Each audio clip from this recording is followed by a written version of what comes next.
Shandong Hengxing Heavy Industry Science and Technology Company Limited was founded in 2007 and is located in Chuful, Shandong Province. The company covers an area of 36,000 square meters with near 200 employees.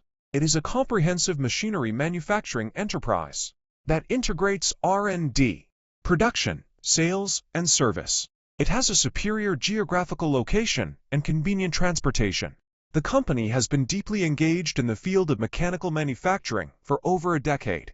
With outstanding core competitiveness, all equipment in the series is independently developed, including automatic double-head CNC lathes, double-head CNC drilling machines, double-sided milling machines, which can meet the diverse process requirements of facing, chamfering, boring, processing threads, milling keyways, and other shaft and tube workpieces in mining machinery parts, printing machinery, textile machinery, engineering machinery, automotive parts, and other fields.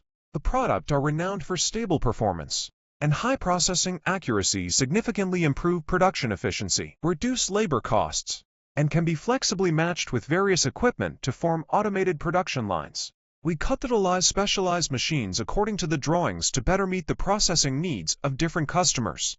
With excellent product quality and high-quality service, the company has established long-term cooperative relationships with more than 600 domestic customers, and its products have also been exported to more than 30 countries and regions. In the future, we will continue to focus on R&D and quality improvement, optimize the service system, and strive to provide better machinery manufacturing solutions for global customers. We sincerely welcome friends from all over the world to visit and negotiate cooperation.